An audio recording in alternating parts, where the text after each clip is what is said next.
cukup padat dengan memperlebar bagian bawah permukaan bumi. Jadi jika ia menempel dan tertutup, maka ia akan menyerupai sebuah sumbatan. Namun itu bukanlah seperti akar. Ia tidak menahan beban gunungnya. Itu seperti tersumbat. Maka pada suatu saat tekanan terbentuk pada sumbatan dan gunung berapinya meletus seperti yang terjadi pada Gunung Krakatau di Pasifik Selatan tahun 1883 ketika seluruh pulau meletus. Hal itu juga terjadi pada Gunung Saint Helena di Ardes ketika sebuah gunung meletus. Dapat kita simpulkan bahwa pegunungan yang pada mulanya terbentuk oleh pergerakan dan pergeseran dan yang kita ketahui sekarang, gempa bumi terjadi karena formasi lanjutannya. Ketika lempeng saling menumbuk, terjadilah gempa bumi.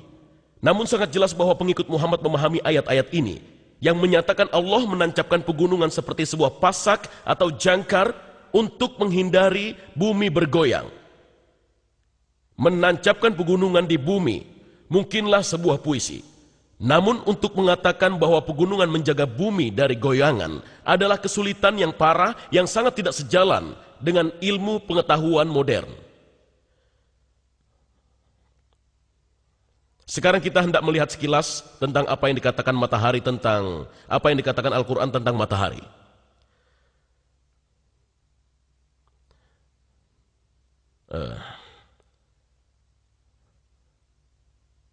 Dalam surat Gua 18 ayat 86 berbunyi, hingga ketika Zulkarnain yaitu Alexander yang agung mencapai ke tempat terbenamnya matahari, dia menemukan matahari terbenam di antara air yang berlumpur hitam.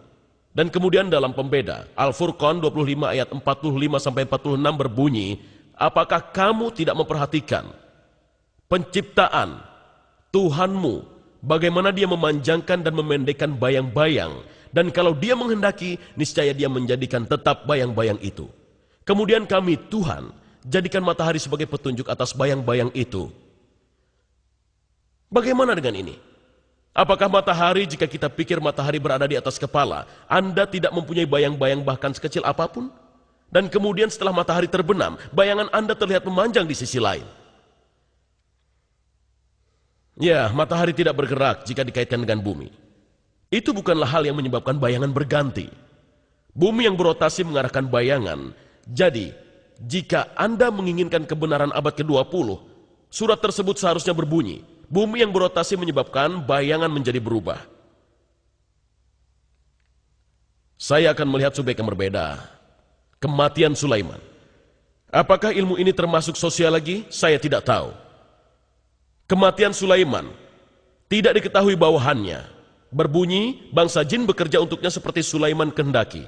Kemudian ketika kami mencabut nyawanya, tidak seorang pun mengetahuinya, kecuali seekor makhluk yang merangkak di atas tanah yang memberitahu bawahannya. Dan ketika dia jatuh, para jin melihat dengan jelas. Jika saja mereka melihat yang tak terlihat, mereka akan melanjutkan bekerja.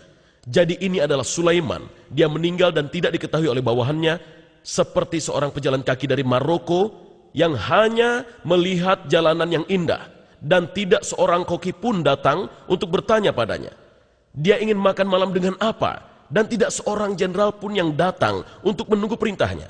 Dan tidak seorang bangsawan pun yang datang mengajaknya berburu. Tidak seorang pun tahu. Maaf, saya tidak mempercayai kisah ini. Dan itu tidak cocok dengan sosiologi abad ke-20 atau sosiologi abad ke-7. Di mana seorang raja tidak akan pernah ditinggal sendiri seperti itu. Sekarang mari kita lihat pada susu.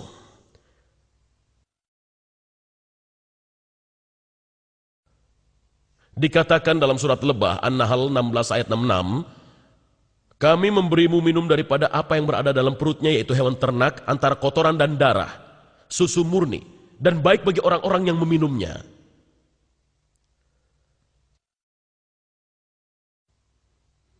Perut adalah tempat usus berada. Pada ilmu kedokteran abad ke-20, perut tempat usus berada adalah tempat usus berada. Kelenjar susu ada di bawah kulit. Pada manusia ada di bawah kulit di sini. Pada hewan ternak ada di antara kaki. Tidak ada hubungannya.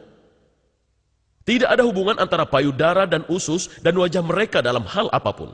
Wajah, walaupun ada pada tubuh, namun sebenarnya ada di luar hewan. Hewan telah habis riwayatnya. Tidak ada hubungannya. Tidak ada hubungan dengan susu atau lainnya. Pada akhirnya mari kita lihat pada komunitas. Pada surat hewan ternak yaitu Al-An'am ayat 38, dan tiadalah binatang-binatang yang ada di bumi dan burung-burung yang terbang dengan sayapnya, melainkan juga umat-umat seperti kamu. Berbicara tentang tak seekor pun binatang di bumi maupun yang bisa terbang, dan kemudian dikatakan masing-masing dari mereka adalah komunitas sepertimu. Dan saya anggap Al-Quran berbicara tentang kita, umat manusia. Ya, pada beberapa laba-laba ketika mereka selesai menenun, sang ibu memakan sang ayah. Saya senang istri saya tidak memakan saya. Bahkan pada lebah, sang jantan diusir sampai dia mati. Saya lega setelah kami punya 4 anak, istri saya tidak mengusir saya juga. Terakhir, singa. Ketika singa beranjak tua, singa jantan juga beranjak tua. Singa muda datang dan mengusirnya dari ayahnya sendiri, dan singa muda merampas sang istri dari ayahnya. Namun apa yang dia lakukan dengan anak singa? Anak dari singa tua, dia membunuh mereka semua. Sehingga saya tidak berpikir pemikiran itu benar pada semua komunitas lainnya. Dan semua hewan lainnya tidak hidup seperti komunitas kita, manusia.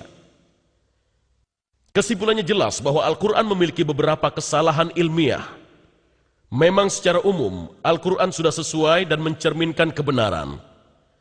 Dan saya telah melakukan yang terbaik untuk menampilkan informasi yang terpercaya. Dan jika Anda ingin melihat semua referensinya, ada buku saya yaitu Al-Quran dan Injil dari sudut pandang sejarah dan ilmu pengetahuan yang dijual di luar pintu itu dengan harga terjangkau malam ini.